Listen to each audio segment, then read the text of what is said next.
নিয়েছে। পতন হয়েছে কোটা আন্দোলনের মাধ্যমে। 24-এর গণঅভ্যুত্থানের পর এটা আমাদের জন্য লজ্জার। যদি কেউ স্পর্ধা দেখায় তাদের অবস্থা ঠিক হাসিনার মতো হবে।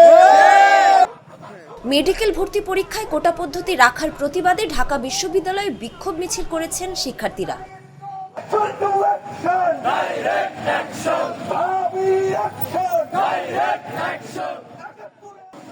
শিক্ষার্থীরা বলেন, আমরা এক কঠিন গণ আন্দোলনের মধ্য দিয়ে স্বৈরাচার পতনের ইতিহাস লিখেছি।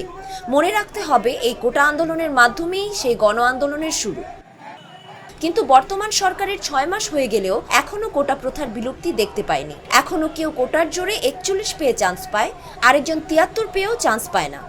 আমরা ছাত্ররা জানতে চাই কি করে বাংলাদেশে এখনো কোটার বিনিময়ে এখনো মেডিকেল কলেজে ভর্তি হয়।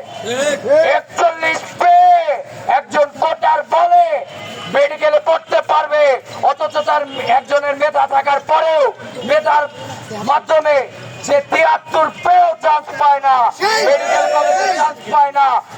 তার সারা জীবনের স্বপ্ন ভেঙে যায়।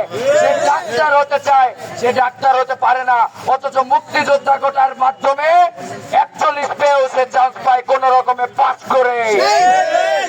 এটা আমাদের জন্য লজ্জার। 24-এর গণঅভ্যুত্থানের পর এটা আমাদের জন্য লজ্জার। যেই বৈষম্য নিরসন করতে গিয়ে আমাদের রাজপথে নামতে হয়েছিল, সেই বৈষম্য দূর করতে যদি আবারও নামতে হয়, তাহলে এই সরকারেরও পরিণতি হাসিনার মতো হবে। নতুন এই বাংলাদেশে কোটা প্রথা নিয়ে আমরা দেখেছি রাজপথে নামা আমাদের জন্য লজ্জাজনক।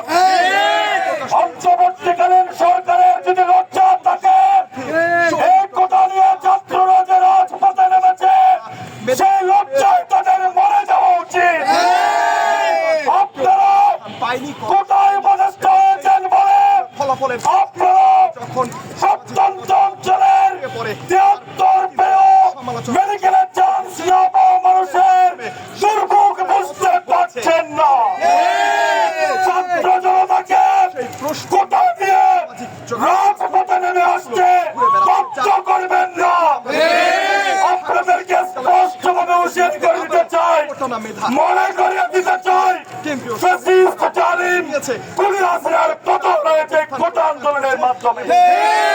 আজকে ঢাকা বিশ্ববিদ্যালয়ের শিক্ষার্থীরা, মেডিকেলের শিক্ষার্থীরা রাজপথে এসে জাস্ট আপনাদেরকে মনে করিয়ে দিতে চাই, আমাদেরকে আর রাজপথে নামাবেন না। আপনাদের জন্য এটি কোনোভাবেই ভালো হবে না। তারা আরো বলেন, আমাদের ভাইরা যে বৈষম্য দূর করতে গিয়ে নিজেদের জীবন বিলিয়ে দিয়েছেন, সেই বৈষম্য এখনো থাকা মানে তাদের রক্তের সঙ্গে বেইমানি করা। আমরা এটি সহ্য করব না। অবিলম্বে মেডিকেল ভর্তি পরীক্ষার ফল বাতিল করতে হবে। একই সঙ্গে সব চাকরি পরীক্ষায় অযৌক্তিক কোটা বাতিল করতে হবে। সংবিধান সংস্কারের আগে আমরা চাই কোটার এই সকল কিছু সমাধান হয়ে তারপর সকল সংস্কার হবে। যারা রক্ত দিছে তারা এটা জানে যে তারা রক্ত দিছে 9 দফার দাবিতে।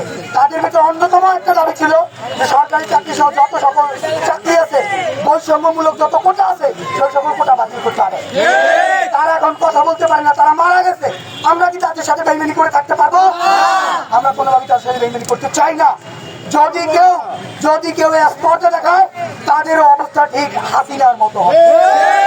পরিষ্কার করে বলতে চাই, আমরা খুব তাড়াতাড়ি কোটা প্রথার বিলুপ্তি চাই।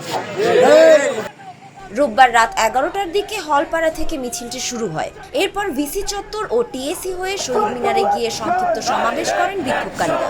এই সময় তারা কোটা বিরোধী বিভিন্ন স্লোগান দেন।